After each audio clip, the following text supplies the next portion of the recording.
అనేక గ్రామాలకు వెళ్ళి, అనేక స్థలాలకు వెళ్ళి, అనేక వీధులకు వెళ్ళి రాజ్య స్వర్తమానం ప్రకటించినట్లుగా బైబిల్లో చక్కగా రాయబడి ఉన్న విషయాలు. అయితే రాత్రి మనం గమనించాలి, యేసుక్రీస్తుకి బైబిల్లో కొన్ని పట్టణాలంటే చాలా ఇష్టం, కొన్ని గ్రామాలను యేసుక్రీస్తుకు చాలా ఇష్టం. బేతనియ గ్రామానికి వెళ్ళడానికి యేసుక్రీస్తు ఆ గ్రామములు యేసుక్రీస్తుని ప్రేమించే తల్లులున్నారు. కపెర్నహూము అనేటువంటి ప్రాంతానికి వెళితే ఆ పట్టణములో కూడా యేసుక్రీస్తు దగ్గరికి వచ్చి ఆయన్ని ప్రేమించి ఆయన ద్వారా కార్యాలు పొందిన వారు కూడా ఉన్నారు.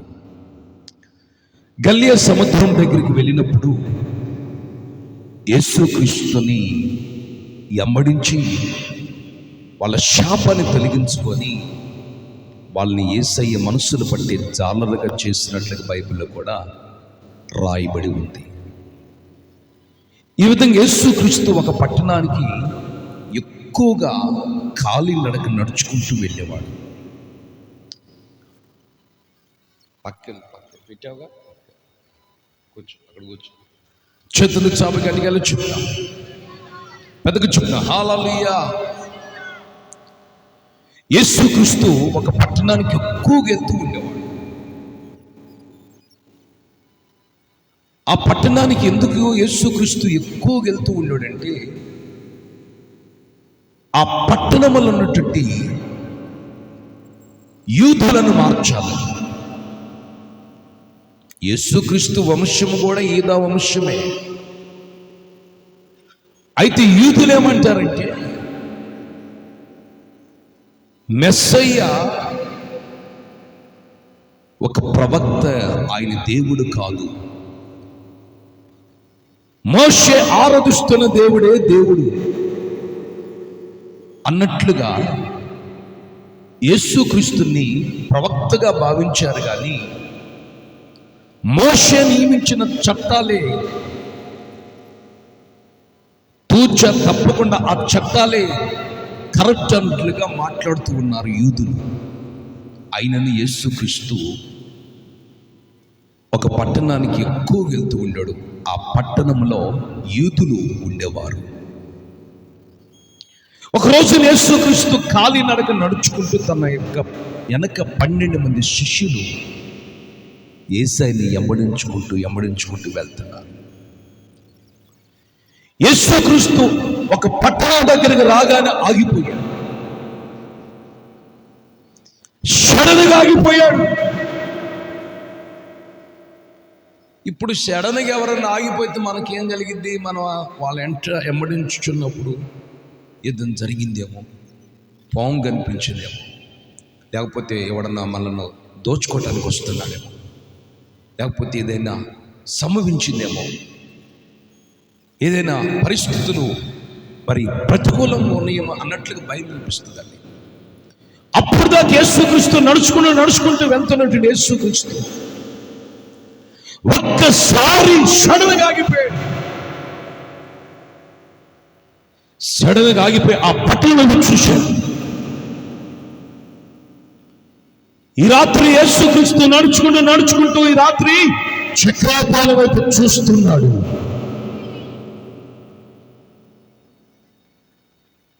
ఎందుకు చూస్తున్నాడు? చక్రాపాల వైపు చూసిన దేవుడు ఈ రాత్రి నీ వైపు చూస్తున్నాడు. దయచేసి గట్టిగా చెప్పు. వాక్యము వినాలి.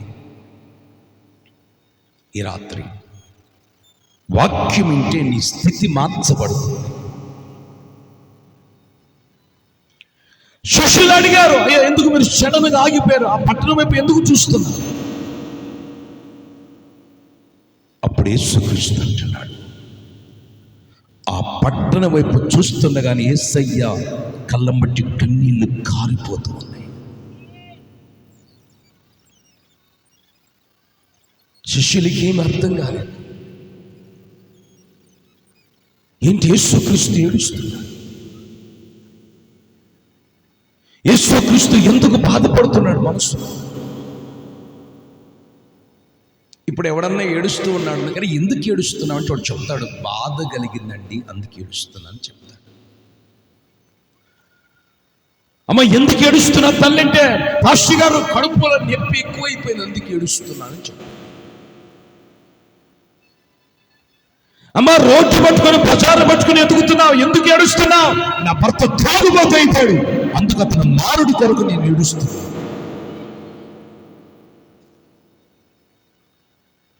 ఇద్దరు ఆడపిల్లలు రోడ్డు మీద పరిగెత్తుకుంటున్నారు. సడన్ గా ఇద్దరు ఆడపిల్లల దగ్గరికి వచ్చి నేను ఆపే బైక్.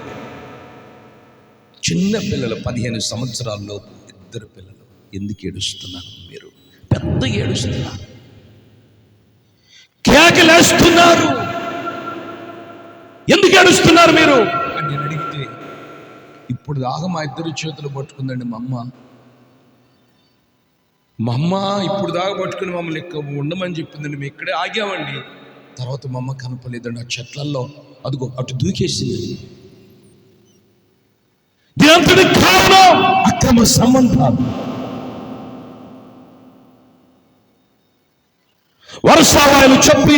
వర్షావాయులు తప్పి నిత్యమైన కార్యక్రమాలకి మనిషి రోజుగా ఆహుతైపోతున్నాడు. కానీ మనిషి రోజున మనిషిగా బ్రతకలేకపోతున్నాడు.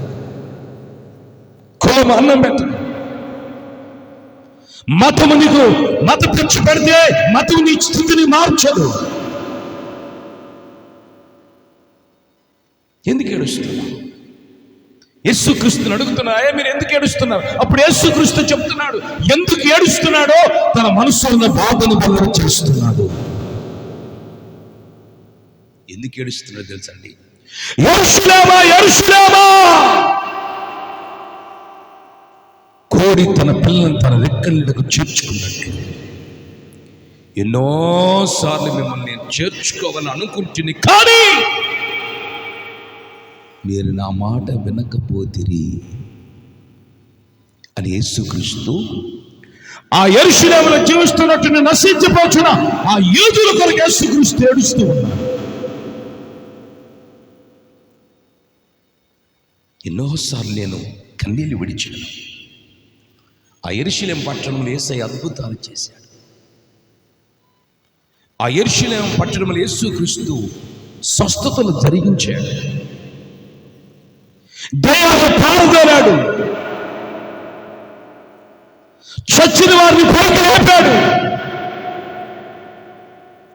5 రొట్టెల 2 చిన్ని చేపలు 5,000 మంది ప్రజలకు పంచిపెట్టిన యేసుక్రీస్తు ద్వారా ఎన్నో స్వస్థతలు, ఎన్నో మేలులు పొందిన వీళ్ళు వీళ్ళ బ్రతుకుల్లో మార్పు లేదు.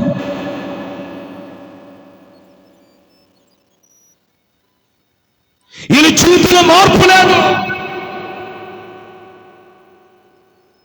అనక యేసుక్రీస్తు ఆ యెరూషలేము పట్టణం చూసి ఏడుస్తూ ఉన్నాడు. ఈ రాత్రి నీ వైపు చూసి యేసయ్య ఏడుస్తున్నాడు. నీ పిల్లల వైపు చూసి ఏడుస్తున్నాడు. నీ గ్రామం వైపు చూసి ఏడుస్తున్నాడు. నీ పట్టణం చూసి ఏడుస్తున్నాడు. ఎందుకు? నువ్వు మనిషిగా తీర్చిదిద్దబడాలని, యేసయ్య రెక్కల నీడ దగ్గర రావాలని, రెక్కల నీడనున్న యేసయ్య ధర కలిగే ఆశ్రయాన్ని, ఆరోగ్యాన్ని, రక్షణను పొందాలని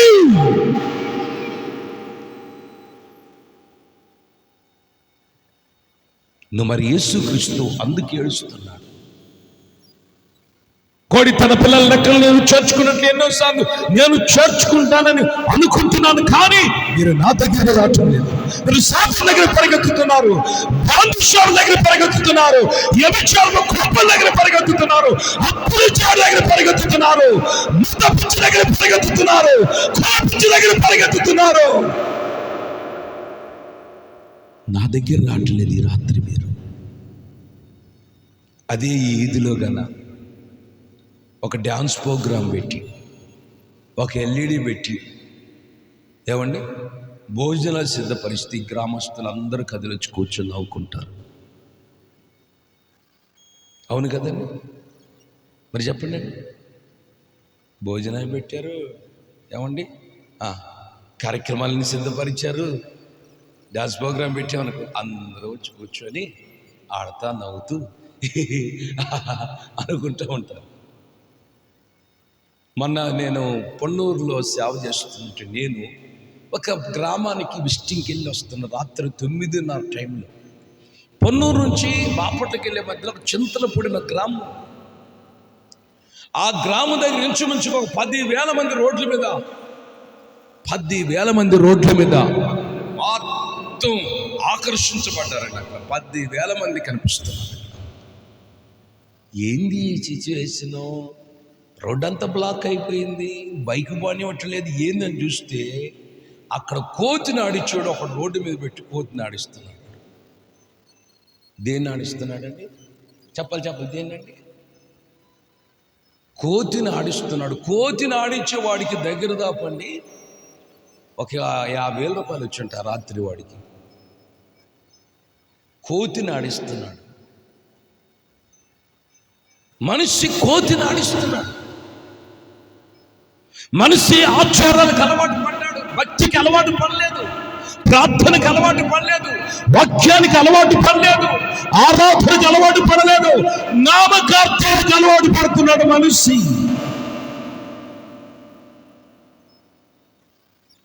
వాడు కోతి నాడిస్తుంటే, ఏ కోతి బావా గేదెలు గాయి అనగానే ఆ కోతికి ఒక కర్ర ఇచ్చారండి. వినండి బాగా, నాకు చూడండి, ఒక కర్ర ఇచ్చారు. ఇక్కడ ఎరే కర్ర ఇద్దా, ఇంత కర్ర ఇచ్చారు కోతి.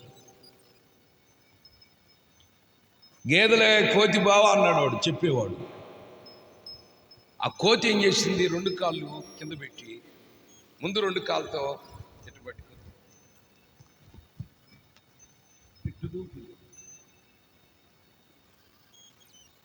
దీన్ని చూసిన బ్యాచ్ ఎంతమంది అండి?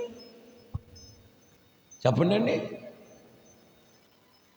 నోరు దగ్గర చెప్పాలి, నిద్రపోలు గట్టిగాలి చెప్పాలి, మేలుకున్న వాళ్ళు గట్టిగాలి చెప్పండి, పెద్దగా చెప్పండి, హుషారుగా చెప్పా. నోరు తెరబడును గాక, నూతన శాపం దరిద్రత వేస్తున్నామని ఎగిరిపోవును గాక. చప్పట్లు, నీ చేతులు చప్పట్లు కొట్టుచున్నప్పుడు, నీ నాలుక దేవుని స్థుతిస్తున్నప్పుడు, నీ కాళ్ళు దేవుని సాగనపడి నమస్కరించుచుండగానే నీళ్ళను సకల దోషములు, సకల రోగములు, సకల జబ్బులు, సకల దురాత్మలు యేసు నామములో నిన్ను విడిచిపెట్టి వెళ్ళిపోవును గాక. అవిశ్వాసం వెళ్ళిపోవును గాక.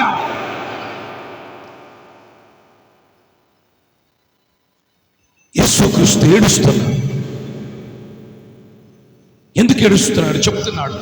ఎన్నోసార్లు నేను నా రెక్కల యొద్దకు చేర్చుకోవాలని అనుకుంటుని కానీ మీరు నా మాట వినటం లేదు. చదవండి ఆ మాట. మత్తయి సువర్తమానం చూడండి. మత్తయి సువర్తమానం 23వ అధ్యాయము 37వ వచనం.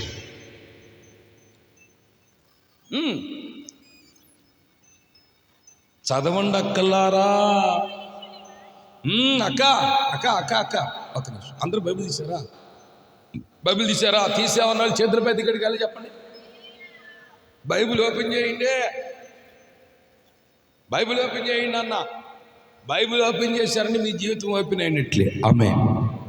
ఇప్పుడు చదువు అక్క. రైలు బండి అక్క. సంపున ప్రవక్తను చంపుచు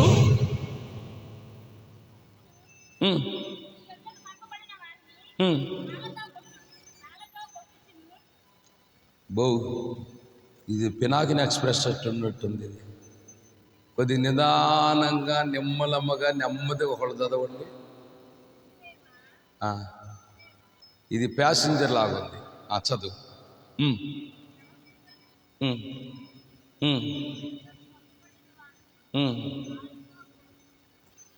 రాళ్లతో కొట్టుచున్నదానా,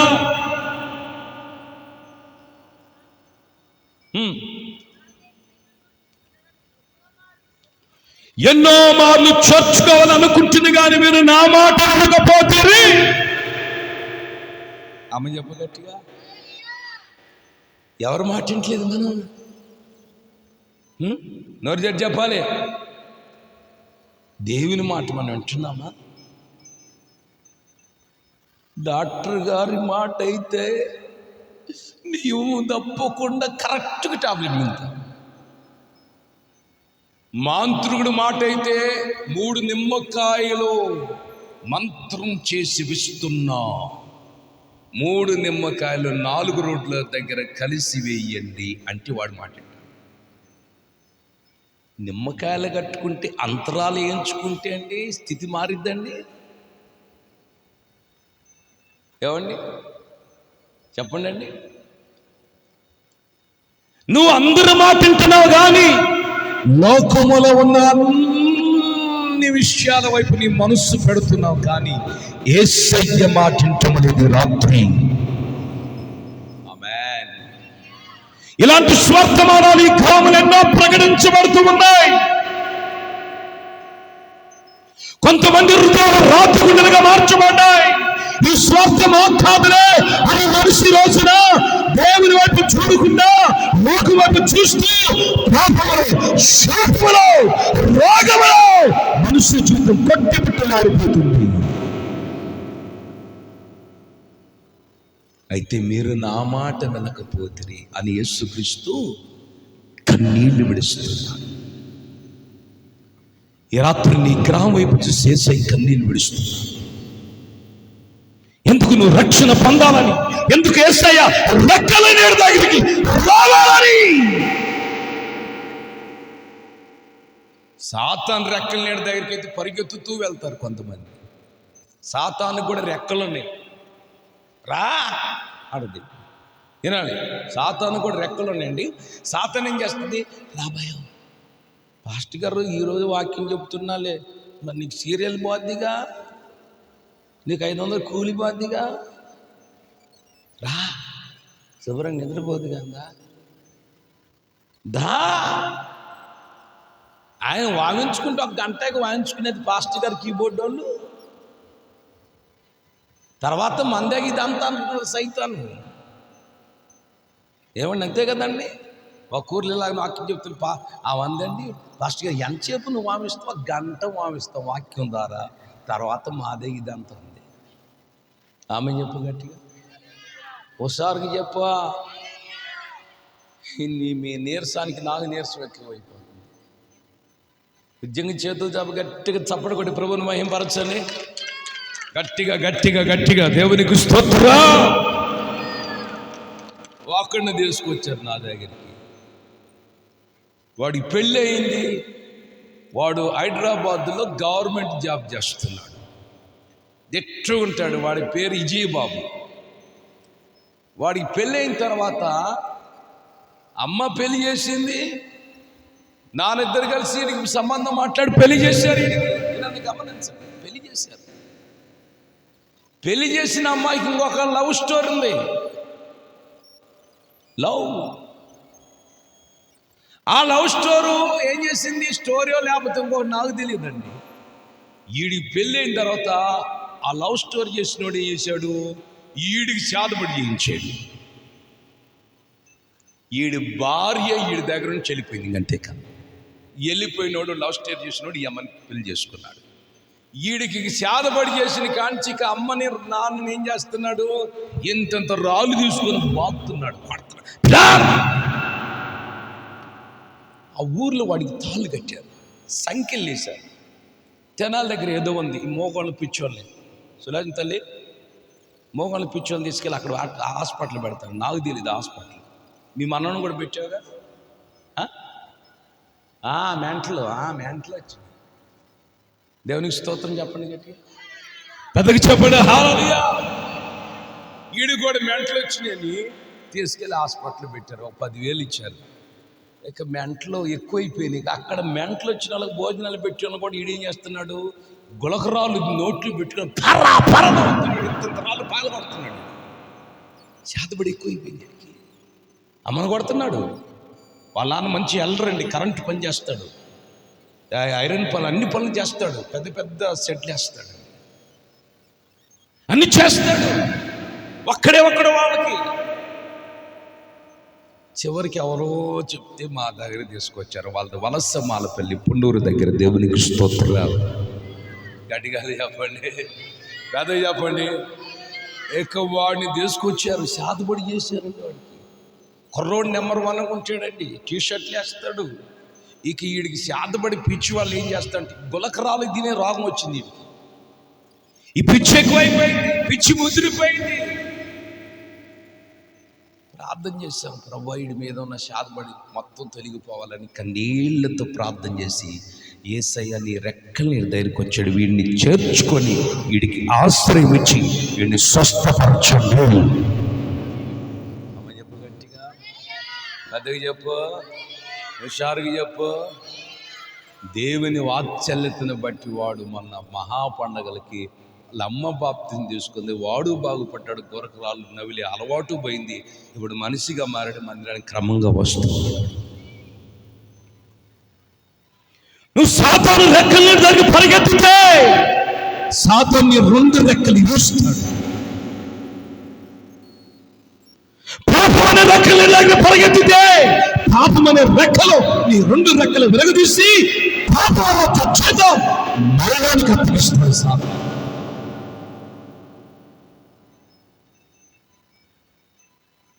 నువ్వు ఏ రెక్కల నీళ్ళ దగ్గర పరిగెత్తుతున్నావు? ఎవరి దగ్గరికి పరిగెత్తుతున్నావు? అది యేసుక్రీస్తు కన్నీళ్లు విడుస్తున్నాడు. ఎందుకు విడుస్తున్నాడంటే యెరూషలేములో ఉన్న జనులు మారాలని, రక్షించబడాలని, యేసు రక్తం చెంత కడగబడాలని, బాప్తిసం తీసుకోవాలని, సంఘములో ఒక సభ్యురాలకు నిలబడాలని, ఆయన రెక్కల దగ్గరికి రాని రాత్రి ఆశిస్తున్నాడు. అమ్మ చెప్పు గట్టిగా, హుషారుగా చెప్పు. గనుక నా దేవుడు కన్నీళ్లు విడుస్తున్నాడు. యెరూషలేమా యెరూషలేమా, కోడి తన పిల్లల రెక్కల నీడకు చేర్చుకున్నట్లు నేను ఎన్నోసార్లు చేర్చుకోవాలని అనుకుంటుంది, కానీ మీరు నా మాట వినటం లేదు. నీ ఎవరి మాటలు వింటున్నావు? సాతాను మాటలు వింటున్నావా? మనుషుల మాటలు వింటున్నావా? పాపం చెప్పే మాటలు వింటున్నావా? ఎవరి మాటలని ఇంతకాల మోసపోయావు?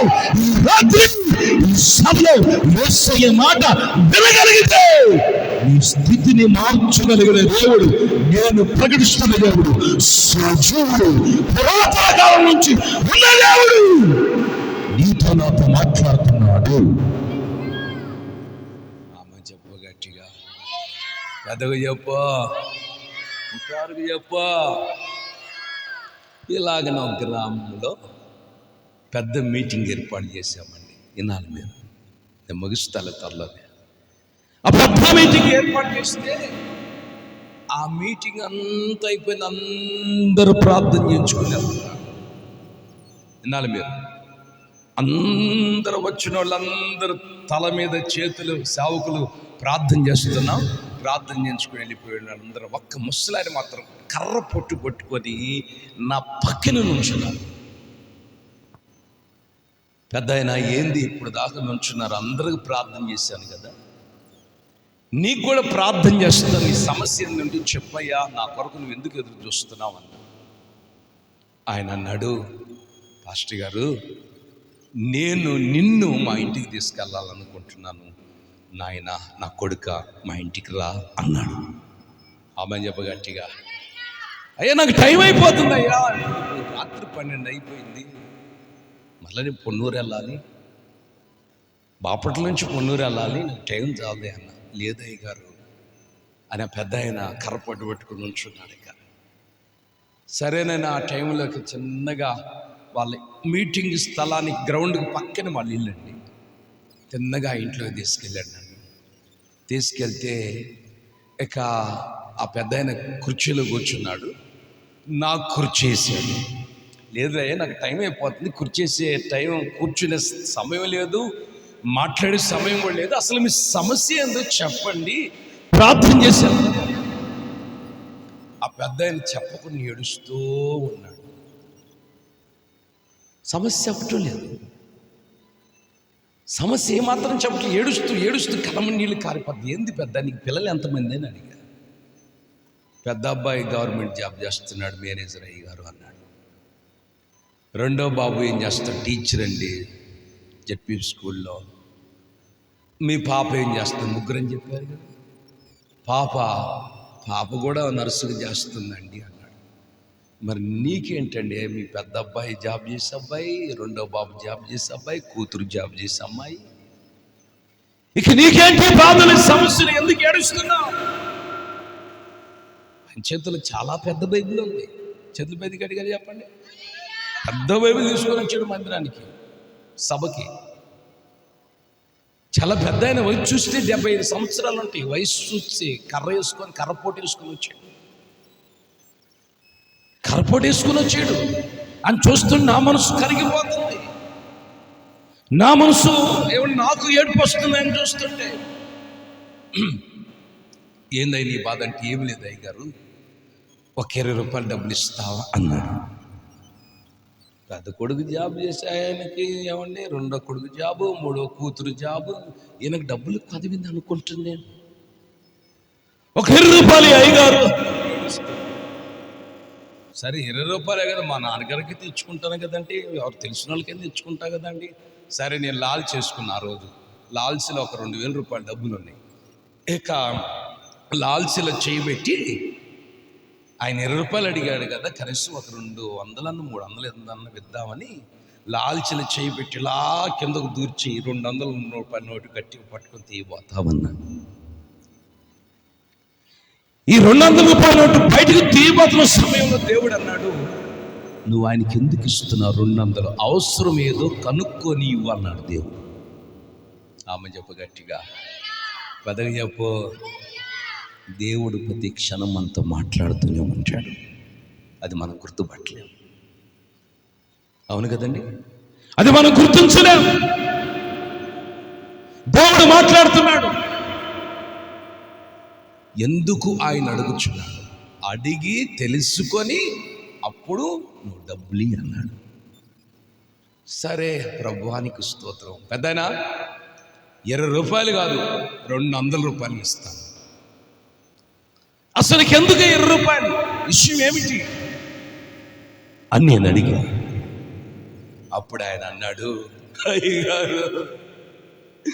అయ్యగారు అని ఏడుపు మరలా స్టార్ట్ చేశాడు. అసలు ఎందుకు ఏడుస్తున్నావు? 20 రూపాయలు అడిగిస్తాను. అసలు దేనికి 20 రూపాయలు? దేనికి నువ్వు వాడుకోవాలి? దేని కొరకు దీన్ని ఖర్చు పెట్టాలి? అయ్యగారు నీకేం చెప్పేది అయ్యగారు, సిటీకి వెళ్ళి ఒక 20 రూపాయలు పొగాకు కొనుక్కుందామని డబ్బులు ఎవడేయటం లేదు. నా మాటలు ఎక్కినాయి మీకు? 20 రూపాయలు పొగాకు కొనుక్కోవటానికి డబ్బులు ఎవడు ఇవ్వట్లేదు. నేను దొరికి ఆయనకి పొగాకు డబ్బులు ఇవ్వటానికి. దొరక నేను దొరికి ఆయనకి. అరే పెద్ద బైబిల్ తీసుకొని వస్తే వాక్యం వింటివి, ప్రార్థన చేయించుకుంటేవి, 20 రూపాయలు పొగాకు కొనుక్కోవడానికి డబ్బులు ఏడుస్తున్నాడు ఆయన. వయసు చూస్తే 70 సంవత్సరాలు, స్వచ్ఛమైన మారు మనసు లేదు, స్వచ్ఛమైన బాప్తిస్మం లేదు, స్వచ్ఛమైన ప్రార్థన లేదు, స్వచ్ఛమైన వాక్యం లేదు, స్వచ్ఛమైన స్థితి లేదు. నేను అన్నానయ్యా, పెద్ద ఆయన పొగాకు డబ్బులు ఇచ్చే పాస్టర్ గారిని కాదు నేను. పొగాకు తాగిన వాళ్ళందరూ క్యాన్సర్ రోగాలు వస్తున్నాయి. కొట్టు చప్పట్లు. దేవుని గారు నా మీద కేసు పెడతాను, నేను రోజు పొగాకే వేస్తుంది పొలాలు అంటాడు. నీ పొగాకి ఎక్కడ పోతుంది తెలుసా?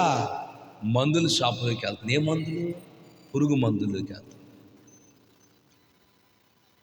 ఏమండి? అందుకని యేసుక్రీస్తు చెప్తున్నాడు, ఈ రాత్రి దేవుని వాక్యం బోధిస్తుంది. ఏమని బోధిస్తూ ఉంది? యెరూషలేమా యెరూషలేమా, కోడి తన పిల్లల రెక్కలను చేర్చుకున్నట్లు ఈ రాత్రి నేను మిమ్మల్ని నా రెక్కలకు చేర్చుకోబోతున్నాను, నా మందిలకు చేర్చుకోబోతున్నాను, నా ఆశ్రయాన్ని మీకు నేను కలుగు చేస్తున్నాను. ఆమె చెప్పు గట్టిగా. ఓరే బాబు, అల్లి బలి చెప్పారు మీరు. లాల్చి పట్టుకొని 20 రూపాయలు ఇస్తావులేమో, లాల్చిని పట్టుకొని గట్టికి చింపాడు ముసలాయన. నేనేను బాబు నీకు, నేనేను.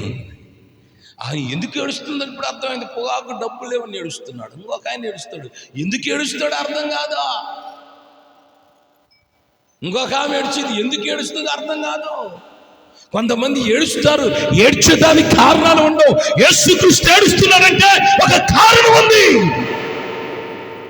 నీ కొరకు ప్రాణం పెట్టిన దేవుడు, నీ కొరకు రక్తం చిందించిన దేవుడు, నీ కొరకు